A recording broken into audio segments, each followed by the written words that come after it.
Di sini huruf ain jangan masukkan ke dalam hidung. Ya, bapak-bapak, ibu-ibu, jangan masukkan. Syaitannya dong. Masuk ke hidung itu salah. Kita bisa mengetahui sudah masuk tidak masuk hidung atau tidak itu dengan cara dicek hidungnya, dicek. Cek.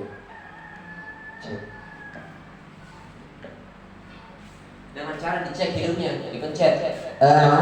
Kalau masih bergetar, itu masih salah. Nanti dia betul kalau sudah lewat. Ada yang mau coba-coba kasih? Siapa Pak Pur atau Pak Adi? Silakan. Kasih mic.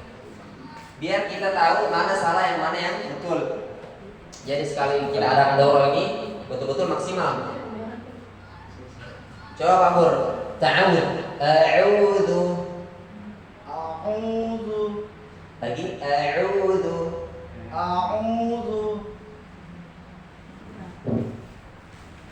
Nah sekarang kita cek. Coba ketika penyebutan huruf ain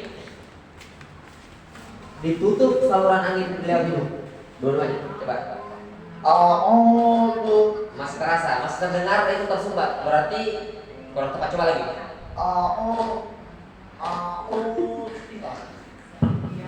Coba Pak Adi, kita Pak Adi yang sudah biasa itu. Mana mic-nya? Dipencet Pak. Itu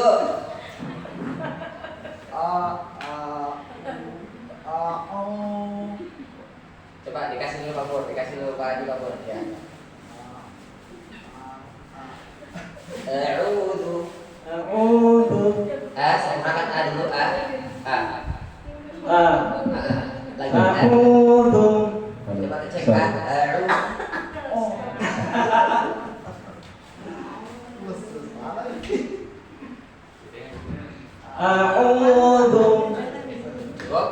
Itu sebagai contoh saja ya, sebagai contoh bahwasanya huruf ain itu ketika masih menyatu dengan hidung itu tidak tepat.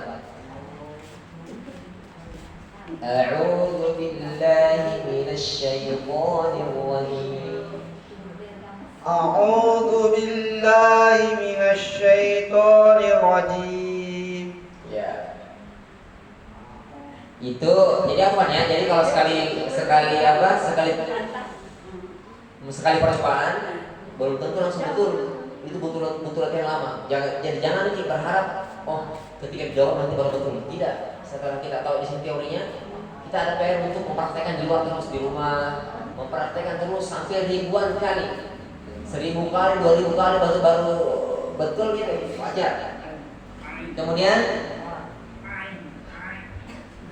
Kemudian huruf H, coba ha hi, semuanya ya, jangan segan-segan. Ha hi hu bah, a i u bah.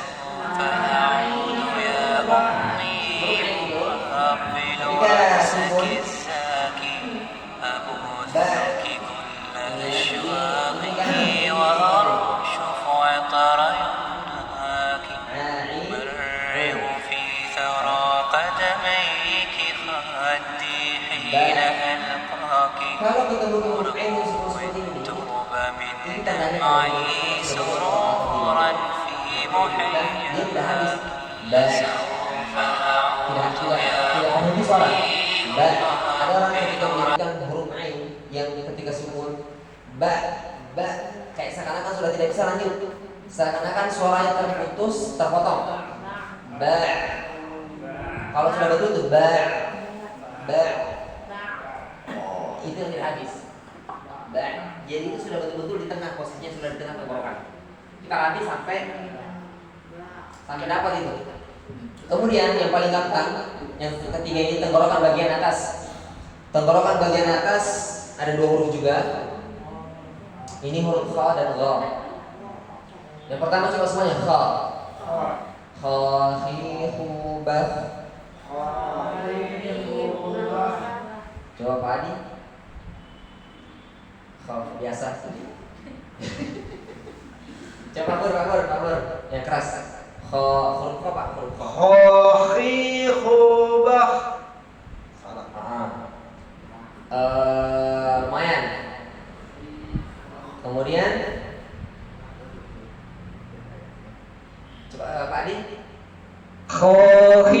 Khobah. Bah. Ketika sukun diangkat sedikit bah. Bukan cuma sekedar bah. Kurang tepat. Bukan saya katakan itu salah. Kurang tepat. Jadi apa sebelumnya saya jelaskan lahan, masalah lahan. Mudah-mudahan jadi motivasi buat kita. Lahan itu Bu, Bapak ada dua ya. Lahan itu kesalahan. Lahanul jali sama lahanul khafi. Tujuan kita belajar untuk memperbaiki bacaan itu untuk menghindari dari kesalahan-kesalahan lahan-lahan ini. Yang pertama adalah lahanul jali. Lahanul jali ini adalah kesalahan yang dapat mengubah makna, yang dapat mendatangkan dosa, menyebabkan kita itu berdosa ketika baca Quran. Yang kita baca Quran mau berpahala, mau menambah pahala malah berdosa. Nah ini yang kita hindarkan. Lahanul jali itu apa? Kesalahan-kesalahan jali itu apa? Kesalahan-kesalahan yang dapat mengubah makna. Contoh, ketika kita sengaja mengubah makhraj hurufnya. Contoh, an'amta alaihim, an'amta salah. Yang betul itu kan hamzah. An'am. Kapan kita ubah hurufnya Bapak Ibu? Sudah itu fatal. Kesalahannya sudah jadi. Alhamdulillah salah. Alhamdulillah. Makanya pada itu khabar. Kesalahan jari itu yang dapat mengubah mana? Contoh mengubah makhraj huruf antara ha, kha, fa, za dan lain sebagainya.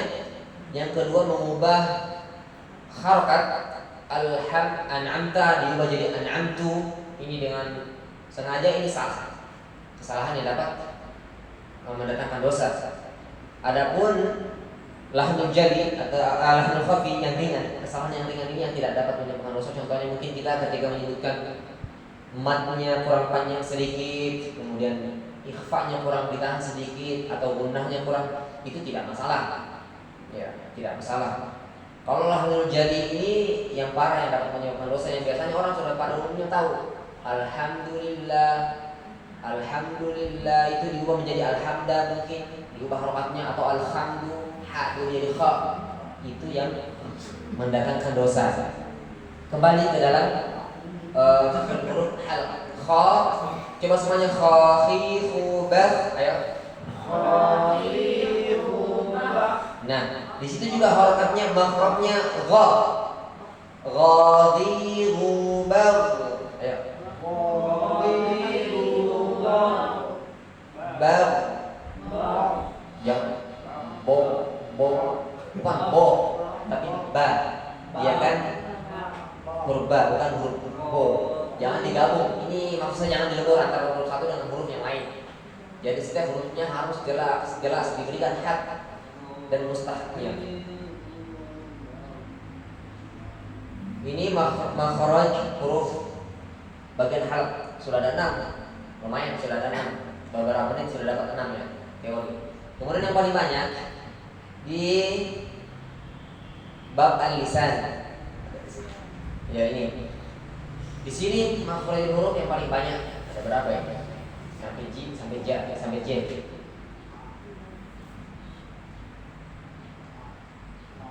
Ada 10 ya, 10 macam.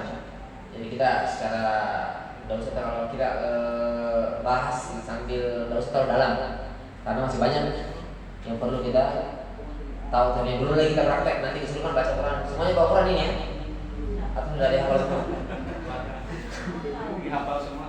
Ya boleh, tidak apa-apa. Nanti kita mulai dari yang paling kita hafal surah Al-Fatihah, diperbaiki. Intinya dipraktek, intinya itu dipraktek. Mungkin teori kita sudah banyak baca, tapi prakteknya butuh guru. Yang pertama bagian ke ini lisan, bagian ketiga lisan itu adalah lidah. Lisan itu sudah biasa kita orang Indonesia mainnya di lidah. Ini terbagi menjadi 10 bagian. Yang pertama A, pangkal lidah paling belakang pada posisi menempel langit-langit, bagian yang lunak. Kita tahu yang daging menggantung di tenggorokan itu yang menggantung, itu dibilang yang bagian yang lunak. Paling belakang setelah tenggorokan. Di sini ada huruf qaf. Oh, bisa diperbesar dan gambarnya bisa.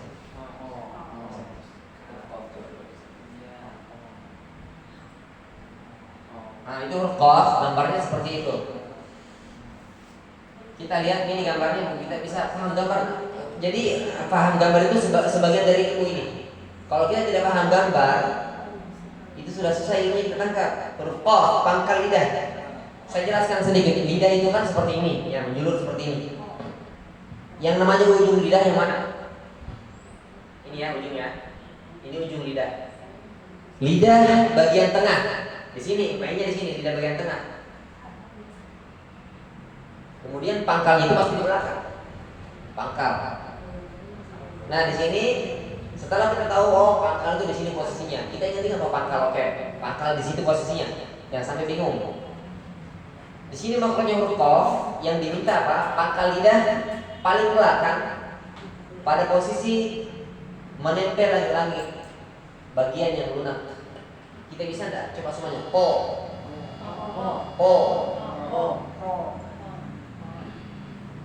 Sedikit kita bantu langsung masuk ke huruf kaf. Coba semuanya kaf. Kakiku. Nah, kaf itu Bapak Ibu agak di luar dia. Posisinya di luar. Sedangkan qaf agak di dalam lagi. Ka, coba semuanya ka. O. Apo. Hapo. Kalau ada menggema itu namanya istilah, karena ini huruf istilah juga. Afan istilah itu artinya pangkal lidah yang tadi ini namanya ini sifat-sifat huruf. Kita tidak bahas sifat huruf terlalu belum kita bahas dulu karena nanti waktunya terlalu banyak dipakai. Langsung masuk memakai huruf, tapi sedikit kita kasih tahu. Oh, ini ada sifatnya namanya istilah. Istilah itu pangkal lidah yang diangkat. Itu kaki ku beda. Huruf qaf ada istilahnya, huruf kaf tidak ada. Jadi huruf qaf itu lebih di dalam, kaf di luar. Coba semuanya. Otiku. Bako.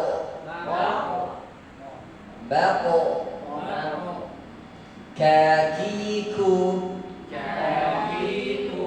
Bak. Kalau huruf kaf kan pakai angin namanya hamas. Itu ada angin namanya. Kalau qaf tidak boleh.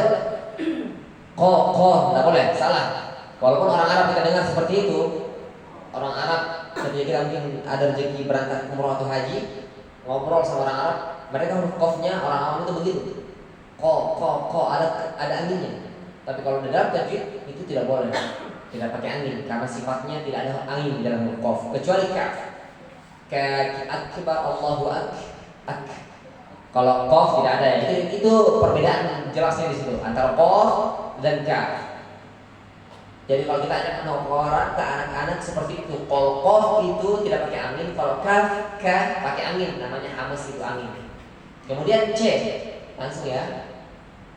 C, lidah bagian tengah pada posisi langit bagian atas. Di sini ada 3 huruf. Huruf ya, huruf sya, dan huruf ja. Lidah bagian tengah pada posisi tengah gampang. Tinggal kita arahkan lidah yang bagian tengah. Langsung tempelkan ke langit. Coba semuanya. Ya. Ayya. Sya. Asya. Coba semuanya. Tahan. Nah, kalau sudah kita tahan kita tahan, kita rasa-rasa di situ. Kira-kira lidah ini sudah nempel belum? Di langit atas. Sama juga coba ja. Jajiju. Tahan. Tahan. Nah, kalau sudah kita rasa nempel, berarti sudah betul itu. Nah, oke, sudah betul insyaallah. Gampang ini. Ya, sya, ja, gampang.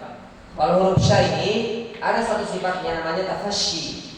Di dalam mata jazal itu tafasyi sin. Bo dan istatif. Tafasyi itu artinya menyebarnya angin. Menyebar ke seluruh. Itu sifatnya sya yang tidak dimiliki sama sifat huruf yang lain. Memang posisinya makhrajnya sama seperti ja dan ya, tapi dia ada angin yang kuat karena dia hamas juga, huruf hamas. Sampai sini paham ya? Secara teori makhraj huruf. Kemudian langsung masuk ke d. Ada huruf bo.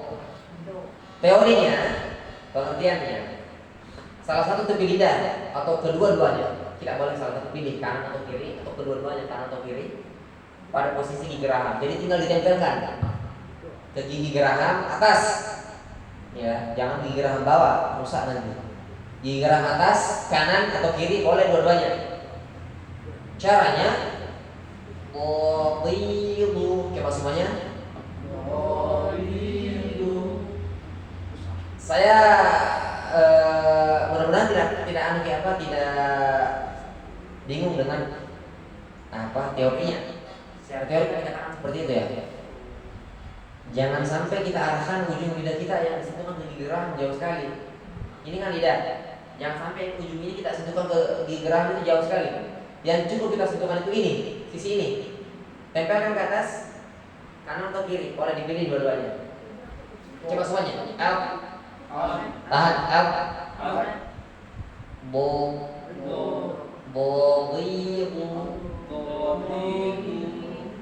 Bahkan ini huruf orang Arab juga masih banyak sekali yang susah. Yang paling bagus huruf dotnya katanya Rasulullah. Yang Rasulullah karena dia yang dari wahyu. Langsung paling bagus huruf dotnya. Huruf dot seperti itu tentunya butuh latihan yang serius, yang sering supaya bisa mendapatkan huruf itu. Huruf dot. Kemudian huruf bagian e, ya. Di sini ada huruf lam. Teorinya ujung tepi lidah pada posisi gusi atas, ujung tepi lidah. Paham dari ujung tepi lidah? La, kita cari di data dulu. Ini jangan dirasa-rasa saja, tidak usah dipegang. La, ujung tepinya disentuhkan pada posisi itu, maksudnya disentuhkan ke gigi ke gusi atas. Jangan sampai terkena gigi seri. Cukup di gusi saja. Lalilu. Bal. Nah itu gampang. La. Sudah semuanya la. Kemudian langsung saja yang gampang-gampang ini kita cepat-cepat lewati. Jangan sampai terlalu banyak buang waktu di situ. Apalagi kita orang Indonesia, kadang ada huruf L, ada huruf N, itu sudah biasa kita sebut. Kemudian F. Ujung lidah pada posisi nun ya. Nun ya, jelas. Kok langsung selesai? Oh enggak. Oke, saya bacakan saja. F, ujung lidah pada posisi gusi, gigi seri atas. Kita langsung, kalau saya bilang ujung lidah, langsung rasakan ujung lidah ditempel. Posisi gusi, dua gigi seri atas, di bawah sedikit setelah lam. La, na, bukan di bawah sedikit, sebenarnya di depan sedikit. Di depan sedikit. Kita bilang dulu la, yang tadi la. Nun itu di depannya sedikit, Bu. Na. Ninu, lalil itu sama. Tidak jauh di situ, gampang. Masuk ke dalam bagian G. Ini agak awal. Di sini ada hurufnya ro tebal dan ro tipis. Ro. Awal punggung ujung lidah pada posisi gusi, gigi seri atas. Awal punggung lidah. Jadi ini lidah. Ini ujungnya. Ini punggung lidah yang awal. Punggung lidah yang awal itu ditempelkan ke gigi seri atas. Gusinya. Gusi dua gigi seri atas. Coba kita tempelkan. Coba bilang lagi dulu. R. Kalau Indonesia kan R ya. R. Di sini ada ro. Ro itu sifatnya ada sedikit namanya takrir. Takrir itu getar, tapi jangan terlalu banyak. Ada yang bilang cuma 2 getarannya. Ro, coba semuanya riru, ayo. Di sini ro, saya itu lama juga. Jujur saya lama juga dapat makhraj huruf ro ini, karena dia pakai ada sifat istilahnya kalau dia berharakat fathah, tapi kalau dia berharakat kasrah tipis, ri. Allah Ar-Rahmanir Rahim. tebal ya, terdengar tebal, mantap. Arlo, arlo, arlo, ri, kalau kasrah. Kalau doma juga tebal, ru, monyong kemudian ditebalkan, ru. Ini lama, disebut dilatih sampai lama berhari-hari, bahkan mungkin berbulan-bulan mendapatkan huruf roh ini. Jadi kita sebagai guru TPA kah, atau guru tajwid bapak-bapak semua umur, itu kita harus tahu teori. Setidaknya teori, walaupun praktek masih kurang.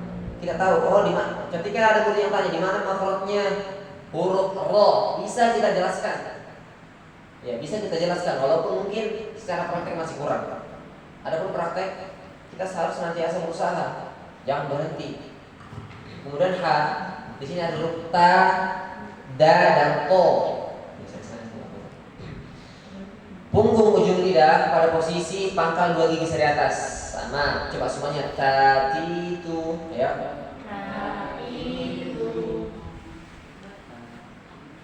Mana?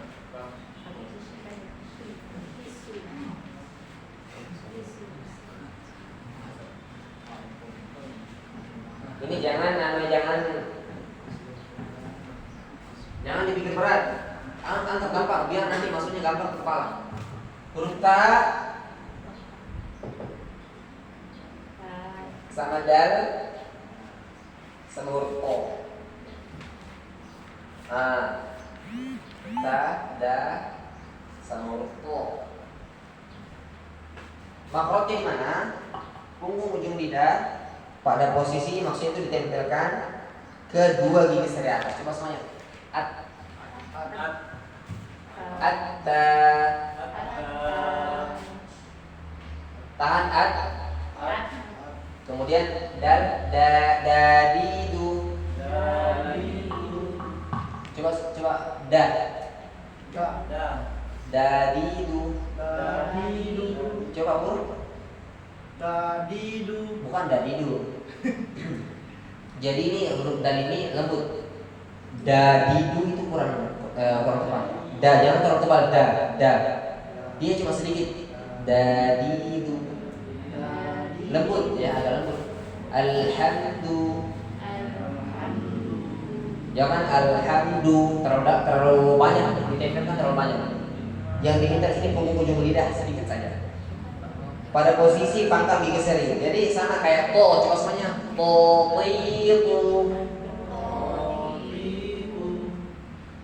Ini agak bergema ya. To. Itu namanya istilah, ada sifat istilah. Jadi makhraj saya seperti ini karena saya latih dulu lama. To, bukan cuma sekedar to itu terlalu polos, mengurangi salah satu sifat hurufnya yang namanya istilah yang agak bergema, kedengarannya tebal. To.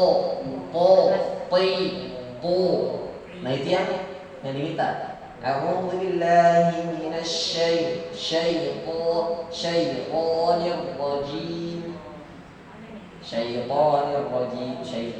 rajim terlalu biasa. Nah, huruf ko bagaimana Bu? Makhrajnya? Iya. Jadi huruf ko itu sama makhrajnya Bu. Coba bilang kita. To. Ini sudah betul. Cuman sifatnya belum. Bisa kita buat lebih bergema lagi. Saya contohkan ya. Ta, da. Tidak ada gema. Tapi kalau kayak suara kodok, itu yang butuh latihan Bu. Secara teori sama makhrajnya seperti huruf ini. Tapi kalau sudah sifat huruf, ini istilahnya ada, ini tidak ada. Istilah itu yang pangkal, lidah diangkat. Bingung kita pangkal lidah sama diangkat bagaimana? Tidak. Itu kalau monyong huruf dhamma. Setiap huruf hijaiyah kalau dhamma pasti monyong. Tapi kalau istilah itu yang diangkat pangkal lidah. Pangkal lidah tak. Contoh ini lidah ya. Ini lidah. Ini gigi. Atas, gigi bawah, gigi atas, gigi bawah. Nah ini yang kemudian pangkal lidah Ibu. Ini kan ujung lidah di sini. Di sini lidah bagian tengah. Nah ini mau diangkat ke atas. Nah begini, diangkat begini sampai gambarnya ke atas. Itu yang butuh latihan. Jadi tapi untuk sementara ini dulu sesuai kemampuan Pak. Karena tidak bisa juga kita paksakan di sini langsung betul tidak bisa. Kemudian huruf berikutnya di sini ada 3 huruf juga.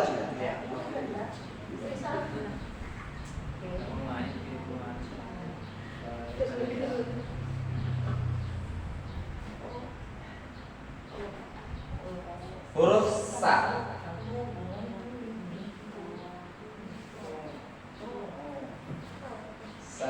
Dan huruf za sama so.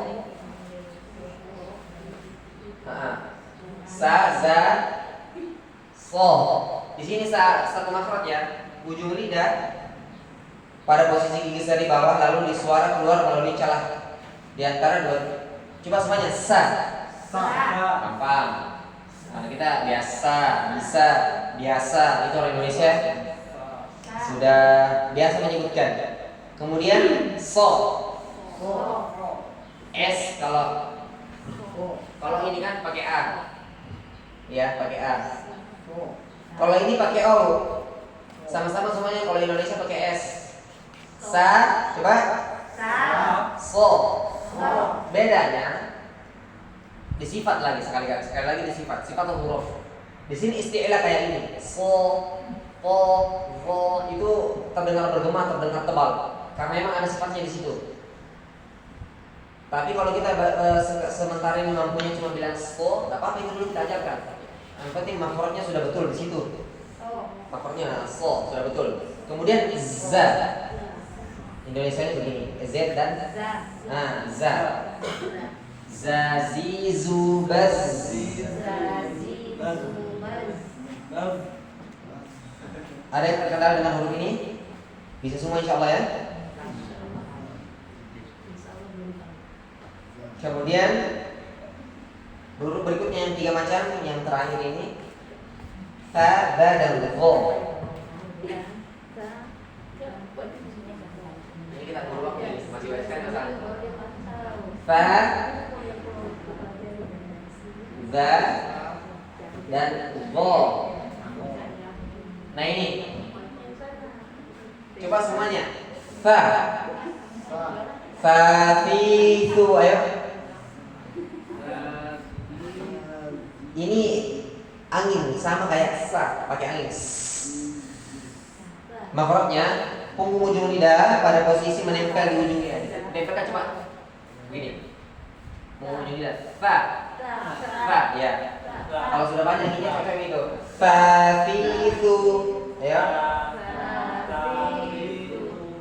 Kemudian tu. Kalau Indonesia ini begitu pakai T, baru S dan A. Kalau ini,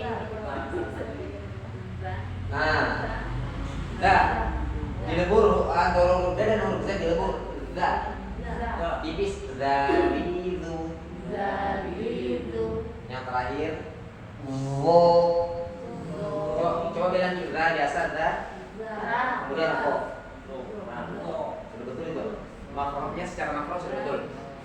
Tidak ada masalah. Cuma nanti sifatnya ini tebal. O, so, wo. Ini main di pangkal lidah. Kemudian ini asyafatan bagian keempat. Kedua bibir. Nah ini kalau ini sih gampang ya.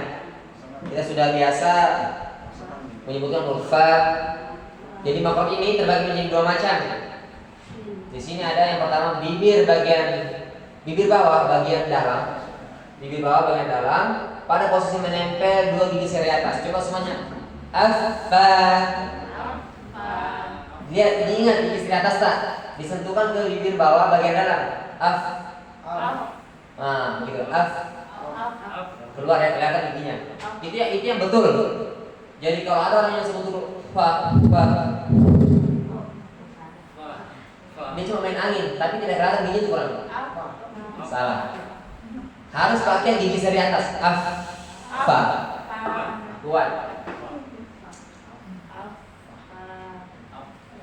Kemudian bagian yang B, di sini ada 3 huruf bertemunya antara kedua bibir dalam keadaan tertutup. Bibir sini sama bibir sini ditutup. Ba. Coba semuanya ba. Jangan terlalu dalam. Biasanya ba. Kemudian ma dan wa. Nah, kalau huruf wa ini monyong ya. Bibir dimonyongkan. Wa. Dengan membuka sedikit celah. Wa. Kemudian kita selesai nih yang asyafatan sudah selesai. Sekarang masuk ke dalam al-qasyum. Pangkal hidung. Di sini ada dua huruf nun dan mim. Secara teori ya insya Allah sudah tahulah pangkal hidung bagian atas tempat keluarnya seluruh bunyi atau suara guna. Coba kita bilang inna. Nah itu bergetar di sini itu namanya khayshum. Khayshum itu dalam sini. Nun dan mim. Sampai di sini ada pertanyaan, makhluk huruf sudah selesai. Sudah selesai makhluk huruf.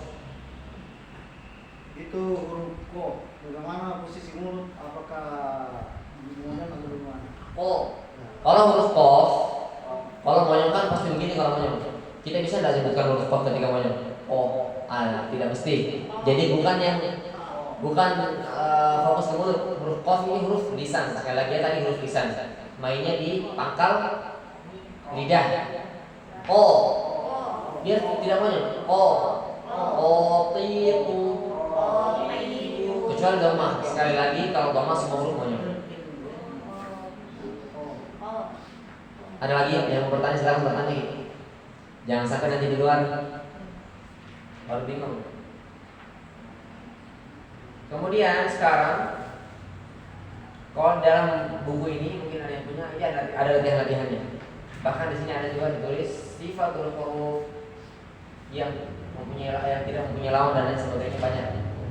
Tapi sekarang kita langsung masuk ke dalam hukum dan sukun saja biar lebih cepat. Hari ini kita diburu waktu ya. Dah lama zuhur ini, kurang lebih sejam.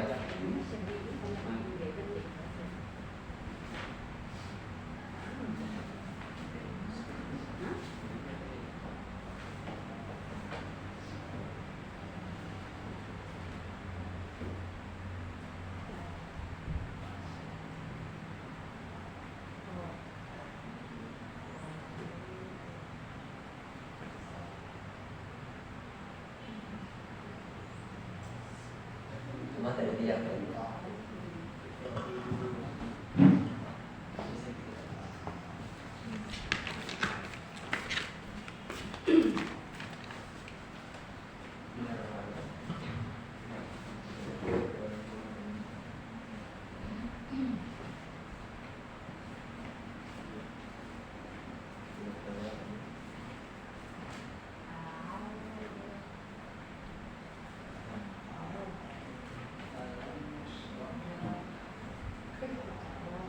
Ya ini rumus hukum nun sukun dan tanwin.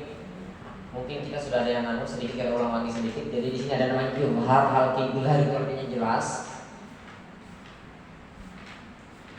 Halqi tenggorokan, jelas. Ketika nun sukun atau tanwin bertemu dengan huruf tadi, huruf izhar tadi. Huruf izhar apa saja? A, ha, ha, ghain dan kha. Ada 6 huruf. Ini harus dibaca jelas. Di sini ada contohnya langsung kullun amana man a'qa.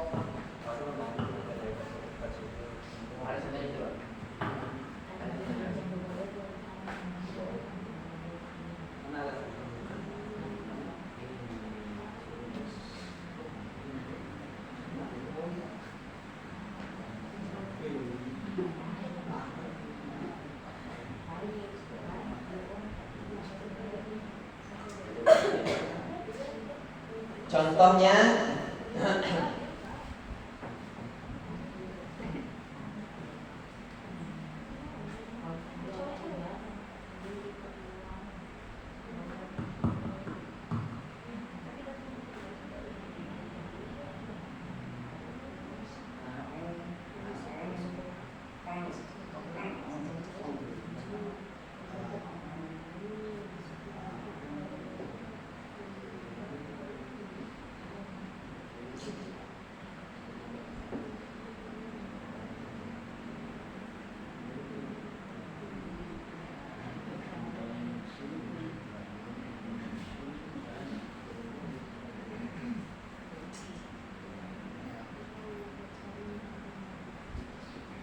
contohnya Bu, ketika ketemu ki nun sukun atau tanwin, ini nun sukun, ini tanwin, bertemu dengan huruf hamzah atau huruf-huruf yang lain. Yang penting ada huruf hamzah, salah satu mungkin dari huruf hamzah dan huruf-huruf halki. Nah itu harus dibaca nunnya jelas. Nunnya harus dibaca jelas, jangan sampai malah dibaca samar. Kullun amana. Ini contoh dari izhar al-halqi. Begitu juga contoh dengan contoh huruf yang lain. Ada alimun hakim, alimun yang ditahan langsung ha, alimun hakim. Kemudian qaumun khamisun, qaumun khamisun. Itu harus dibaca jelas. Saya rasa ini untuk izhar mungkin gampang prakteknya. Yang ini mungkin yang kedua, idgham bi gunnah.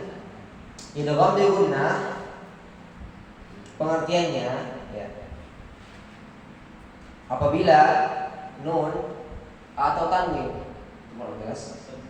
bertemu dengan salah satu di antara 4 huruf ini. Iya. Apalagi? Nun, terus mim wa. Ya. Kalau mau ki gampang diingat, biasanya disingkat jadi yanmu, ya. Yanmu. Ya, nun, mim, waw. Ketika nun sukun atau tanwin bertemu di antara salah satu dari 4 huruf itu.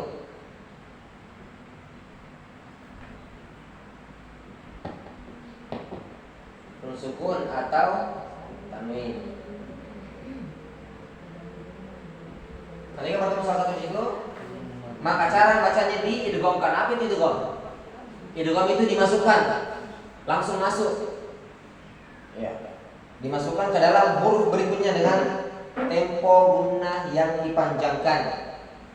Contohnya ayyadriba,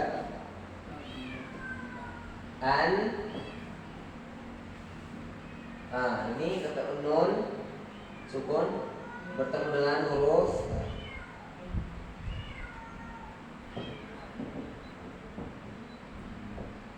an-yadriba. Nun, ini nun bertemu dengan huruf ya. Jadi jangan dibaca an ya. Nunnya ini tidak dibaca, tapi langsung dimasukkan ke dalam kepada huruf berikutnya, langsung masuk huruf ya. Seakan-akan ini pakai tasdid, seakan-akan, tapi tidak. Yadriba. Jangan dibaca an yadriba. Jadi itu pun ada cara membacanya. Itu harus dengan gunnah, Bu. Bapak Ibu harus dengan gunnah. Gunnah itu di mana tadi? Di khayshum. Di pangkal hidung. Di sini juga harus dengan gunnah. Jadi kalau tidak terasa di hidung itu kurang tepat. Biasanya ada orang yang tahan yadriba. Cuma ditahan, tapi tidak dimasukkan ke hidung.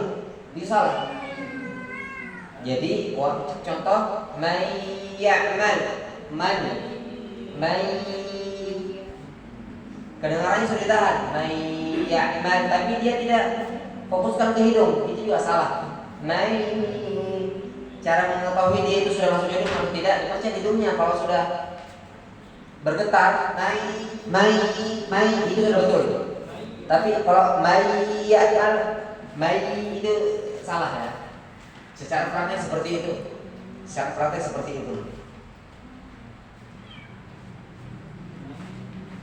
Paham di idgham guna ada yang ditanyakan? Idgham dan idhar baru dua pembahasan nunsumun dan nunsumun atau tanwin.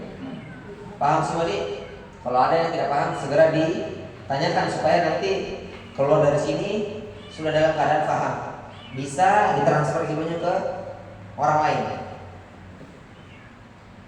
Kemudian sekarang idgham bila. Kalau tadi di atas bi gunnah, kalau yang bawah ini bila gunnah tanpa gunnah. Pengertiannya itu apabila nun atau tanwin bertemu dengan la dan ro, dua huruf saja, lam dan ro, dibaca idgham, dimasukkan tanpa gunnah. Itu juga dimasukkan sama kayak yang pertama tadi, tapi ini tanpa gunnah. Ya, yang ini tanpa gunnah. Contohnya saya tuliskan contohnya.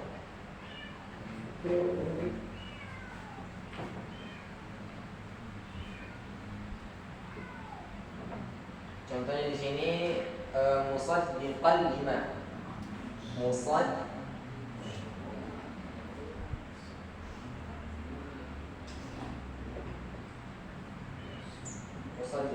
lima.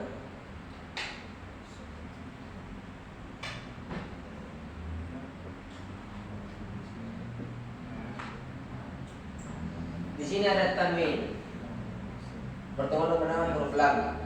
Musaddiqan, jangan dibaca qan, jangan dibaca nun. Hilangkan nun ya, tanwinnya. Langsung idgham, langsung dimasukkan ke lam ya, ke huruf lam, tapi tanpa gunnah. Banyak sekali saya dapati orang-orang yang saya ajar ya di Siwa, di